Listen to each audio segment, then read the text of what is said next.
writing this under an appreciable mental strain, since by tonight I shall be no more.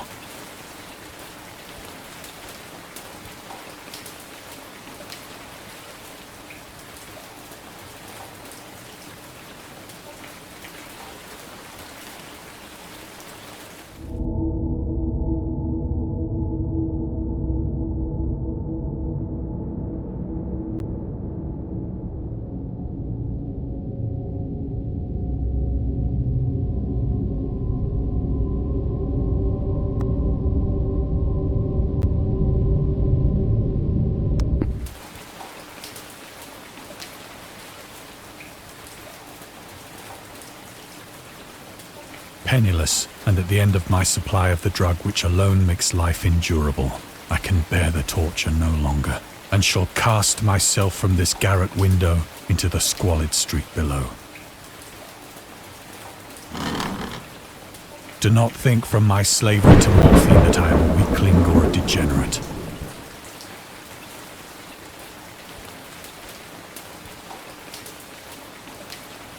When you have read these hastily scrawled pages, you may guess, though never fully realize, why it is that I must have forgetfulness or death.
It was in one of the most open and least frequented parts of the broad Pacific that the packet of which I was supercargo fell a victim to the German sea raider.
Great War was then at its very beginning, and the ocean forces of the Hun had not completely sunk to their later degradation. So that our vessel was made a legitimate prize, whilst we of her crew were treated with all the fairness and consideration due us as naval prisoners.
So liberal, indeed, was the discipline of our captors, that 5 days after we were taken, I managed to escape alone in a small boat with water and provisions for a good length of time.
When I finally found myself adrift and free, I had but little idea of my surroundings. Never a competent navigator, I could only guess vaguely by the sun and stars that I was somewhat south of the equator. Of the longitude, I knew nothing, and no island or coastline was in sight.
The weather kept fair, and for uncounted days I drifted aimlessly beneath the scorching sun, waiting either for some passing ship or to be cast on the shores of some habitable land.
But neither ship nor land appeared, and I began to despair in my solitude upon the heaving vastness of unbroken blue.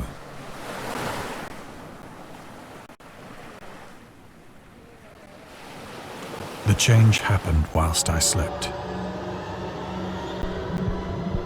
Its details I shall never know, for my slumber, though troubled and dream-infested, was continuous.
When at last I awoke, it was to discover myself half sucked into a slimy expanse of hellish black mire, which extended about me in monotonous undulations as far as I could see, and in which my boat lay grounded some distance away.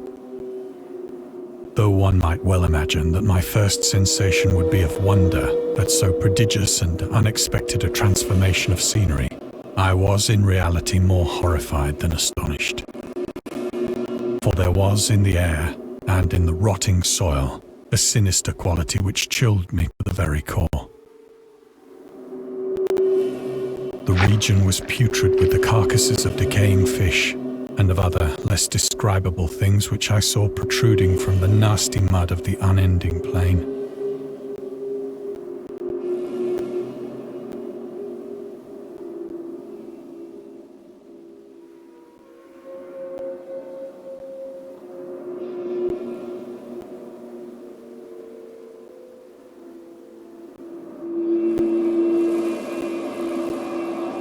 Perhaps I should not hope to convey in mere words the unutterable hideousness that can dwell in absolute silence and barren immensity.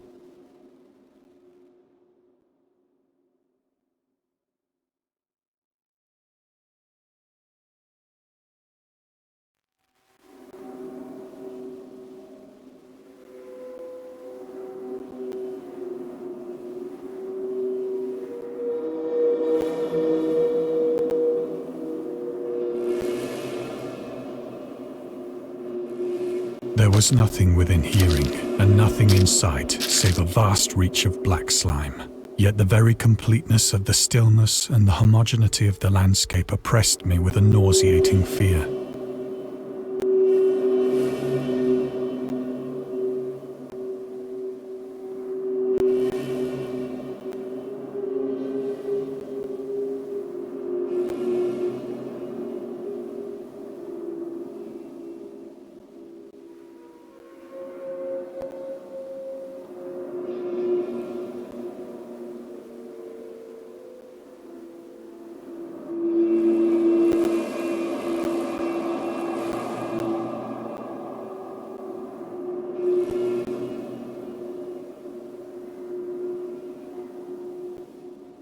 The sun was blazing down from a sky which seemed to me almost black in its cloudless cruelty, as though reflecting the inky marsh beneath my feet.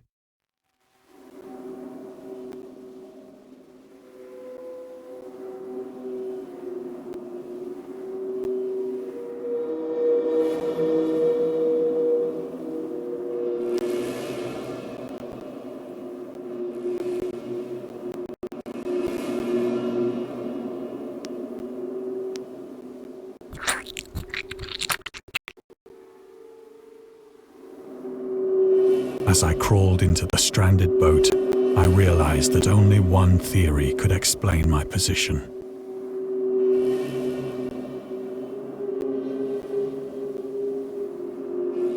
Through some unprecedented volcanic upheaval, a portion of the ocean floor must have been thrown to the surface, exposing regions for which innumerable millions of years had lain hidden under unfathomable watery depths.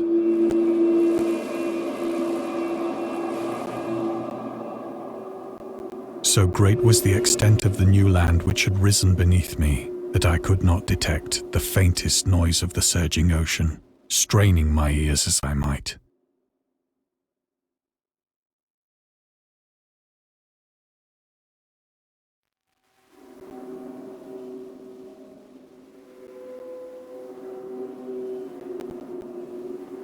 Nor were there any seafowl to prey upon the dead things.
For several hours I sat thinking or brooding in the boat, which lay upon its side and afforded a slight shade as the sun moved across the heavens. As the day progressed, the ground lost some of its stickiness and seemed likely to dry sufficiently for traveling purposes in a short time. That night I slept but little, and the next day I made for myself a pack containing food and water, preparatory to an overland journey in search of the vanished sea and possible rescue.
On the third morning, I found the soil dry enough to walk upon with ease.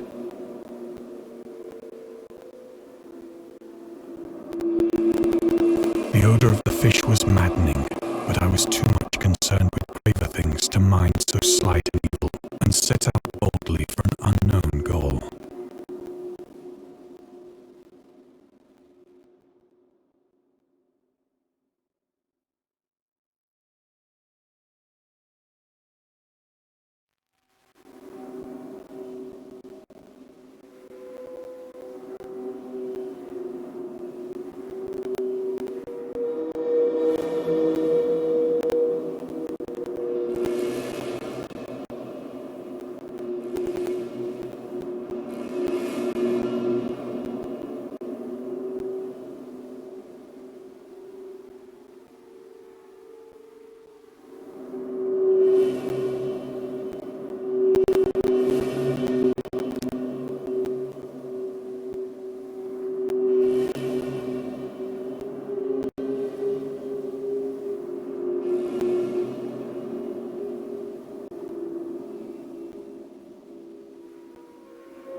All day I forged steadily westward, guided by a faraway hummock which rose higher than any other elevation on the rolling desert.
That night, I encamped, and on the following day still travelled toward the hummock, though that object seemed scarcely nearer than when I had first espied it.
By the fourth evening, I attained the base of the mound, which turned out to be much higher than it had appeared from a distance. An intervening valley setting it out in sharper relief from the general surface. Too weary to ascend, I slept in the shadow of the hill. I know not why my dreams were so wild that night, but ere the waning and fantastically gibbous moon had risen far above the eastern plain,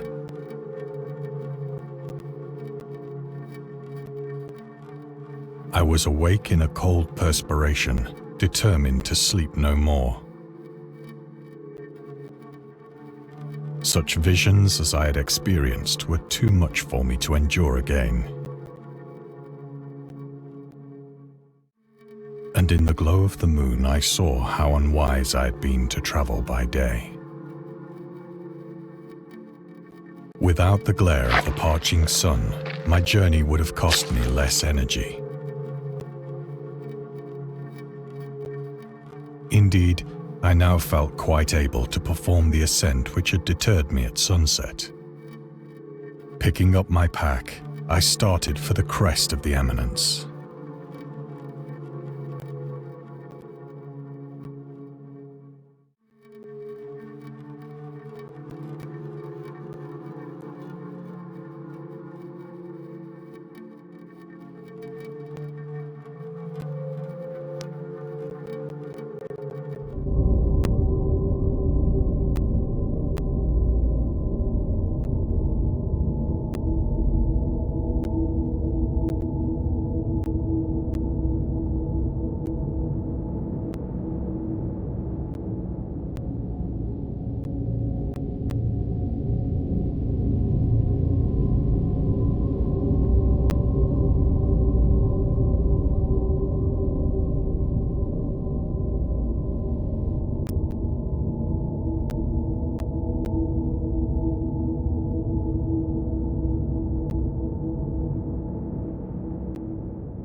I have said that the unbroken monotony of the rolling plain was a source of vague horror to me. But I think my horror was greater when I gained the summit of the mound and looked down the other side into an immeasurable pit or canyon, whose black recesses the moon had not yet soared high enough to illumine.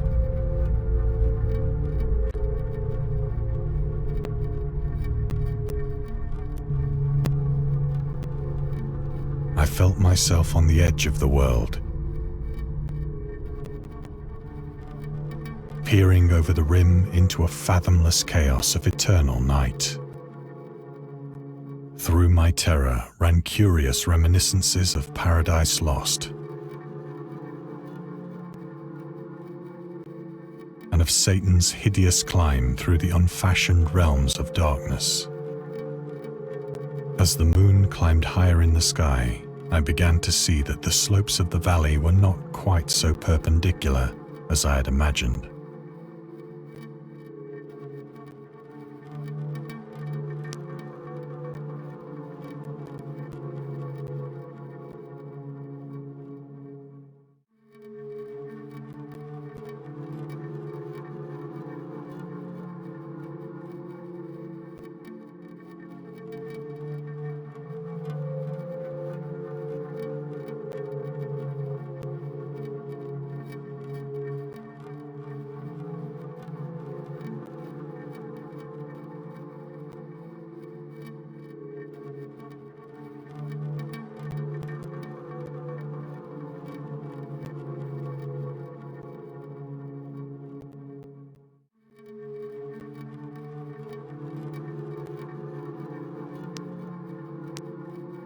ledges and outcroppings of rock afforded fairly easy footholds for a descent.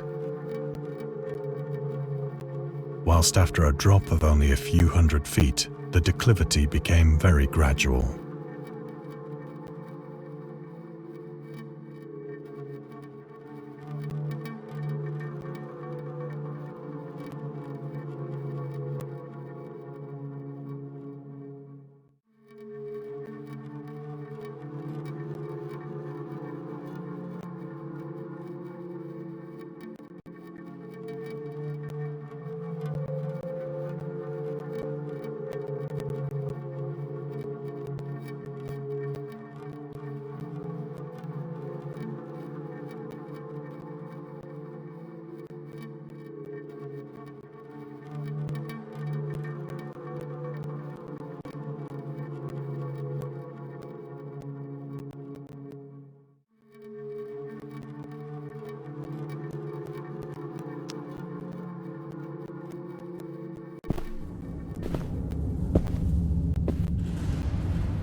Urged on by an impulse which I cannot definitely analyze, I scrambled with difficulty down the rocks and stood on the gentler slope beneath.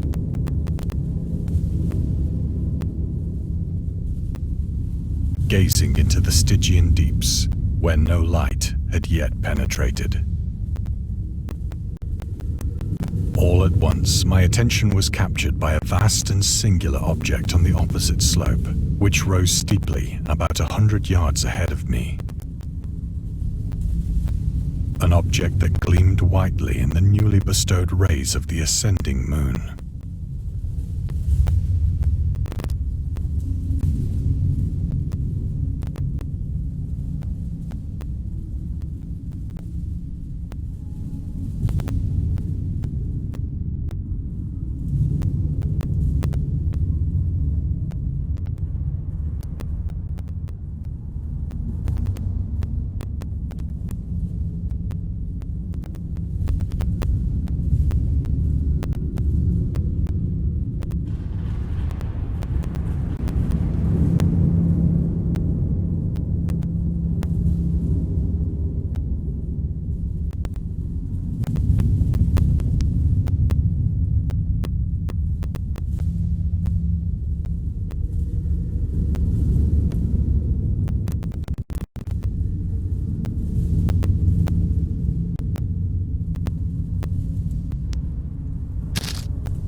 That it was merely a gigantic piece of stone, I soon assured myself. But I was conscious of a distinct impression that its contour and position were not altogether the work of nature. A closer scrutiny filled me with sensations I cannot express.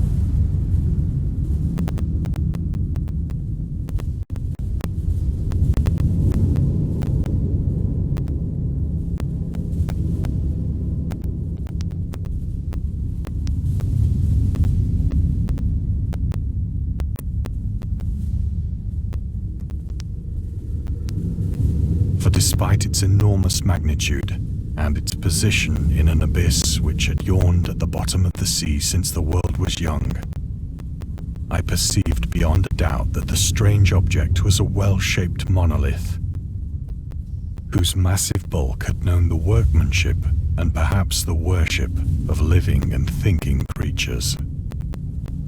Dazed and frightened, yet not without a certain thrill of the scientist's or archaeologist's delight, I examined my surroundings more closely.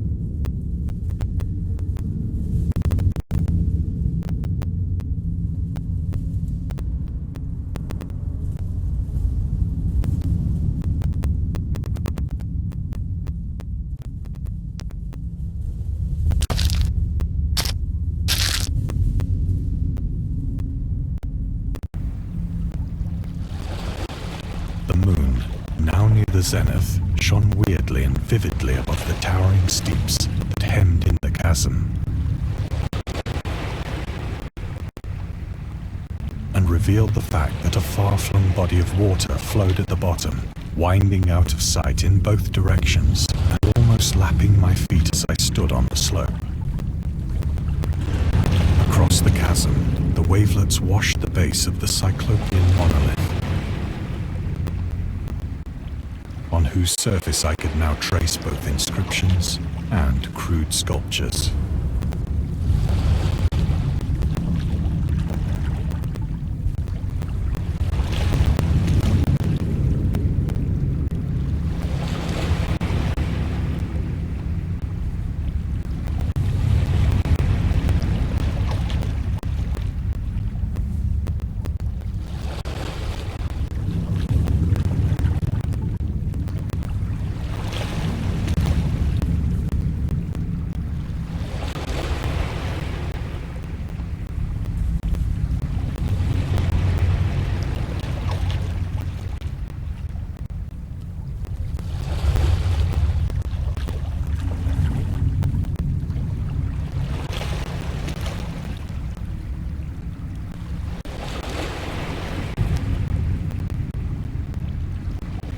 The writing was in a system of hieroglyphics unknown to me and unlike anything I'd ever seen in books,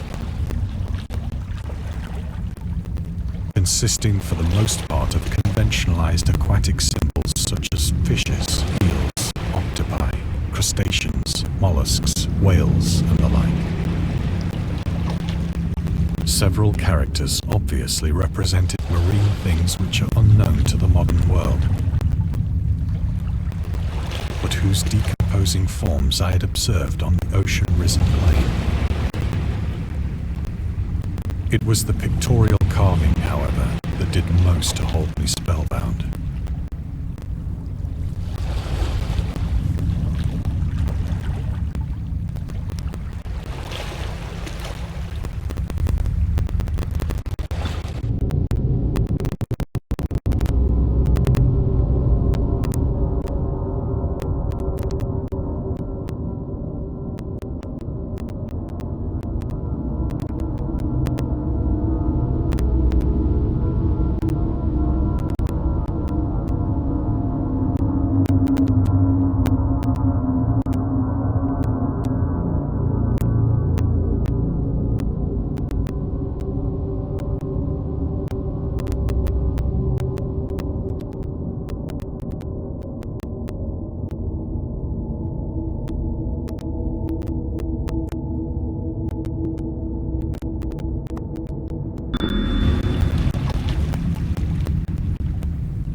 Plainly visible across the intervening water on account of their enormous size were an array of bas-reliefs whose subjects would have excited the envy of a Doré. I think that these things were supposed to depict men, at least a certain sort of men. Though the creatures were shown disporting like fishes in the waters of some marine grotto, or paying homage at some monolithic shrine which appeared to be under the waves as well. Of their faces and forms I dare not speak in detail, for the mere remembrance makes me grow faint. Grotesque beyond the imagination of a Poe or a Bulwer.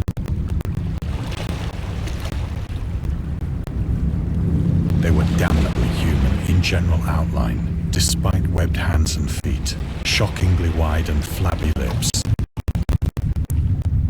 glassy, bulging eyes, and other features less pleasant to recall. Curiously enough, they seem to have been chiseled badly out of proportion with their scenic background. For one of the creatures was shown in the act of killing a whale, represented as but little larger than himself. I remarked, as I say, their grotesqueness and strange size. But in a moment decided that they were merely the imaginary gods of some primitive fishing or seafaring tribe. Some tribe whose last descendant had perished eras before the first ancestor of the Piltdown or Neanderthal man was born.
Awestruck at this unexpected glimpse into a past beyond the conception of the most daring anthropologist, I stood musing whilst the moon cast queer reflections on the silent channel before me. Then, suddenly, I saw it. With only a slight churning to mark its rise to the surface, the thing slid into view above the dark waters.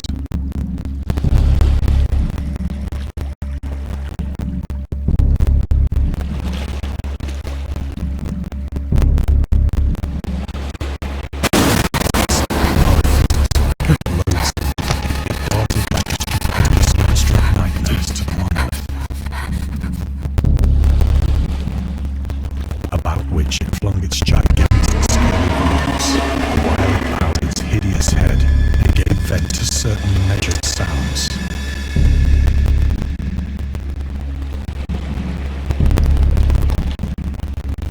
I think I went mad then.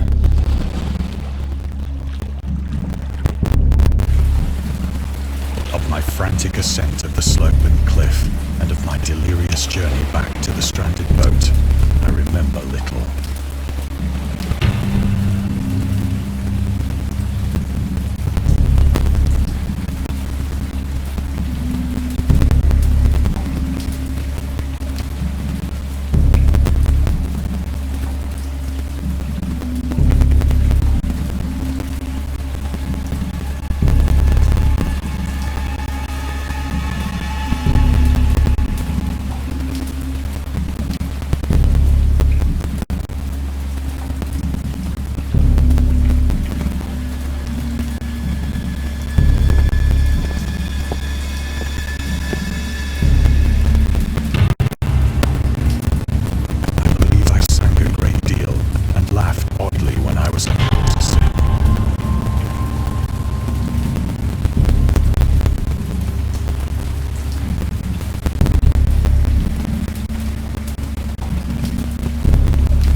shadows, I was in a San Francisco hospital.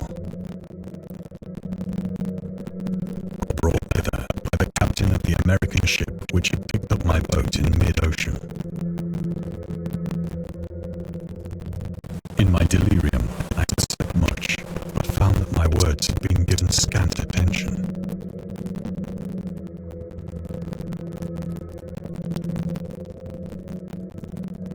Of any land upheaval in the Pacific, my rescuers knew nothing.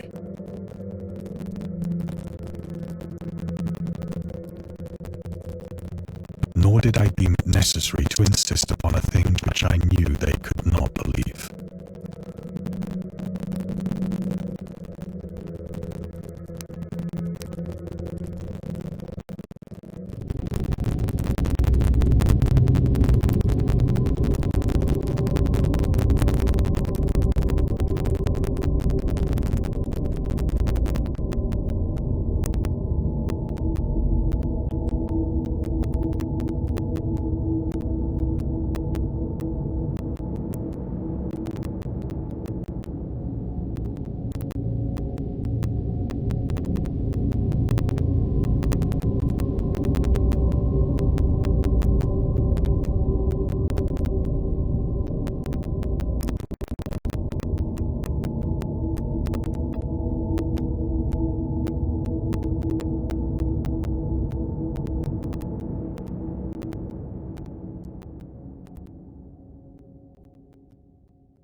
Once I sought out a celebrated ethnologist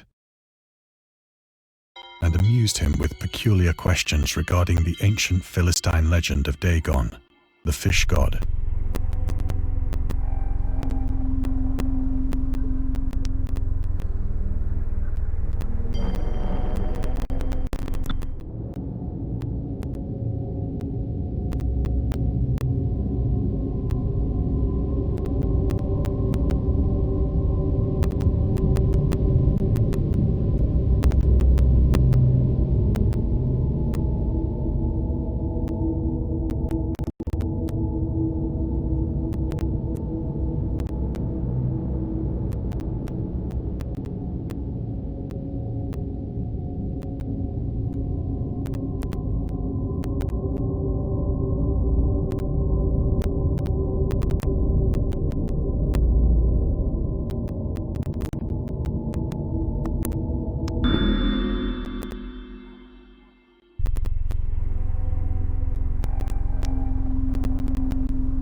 but soon perceiving that he was hopelessly conventional, I did not press my inquiries.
It is at night, especially when the moon is gibbous and waning, that I see the thing.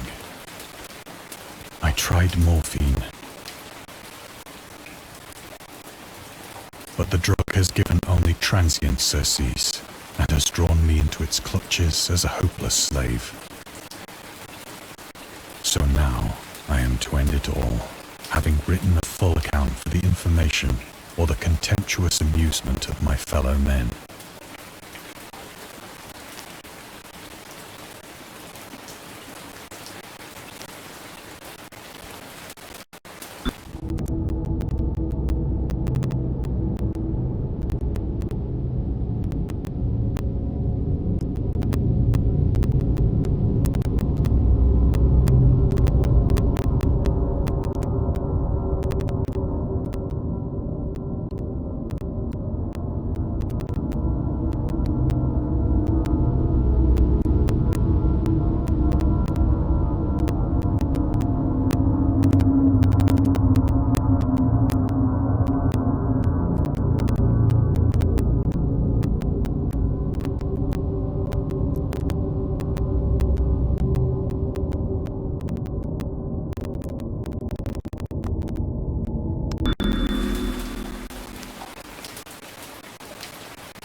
Often, I ask myself if it could not all have been a pure phantasm. A mere freak of fever as I lay sun-stricken and raving in the open boat after my escape from the German man-of-war.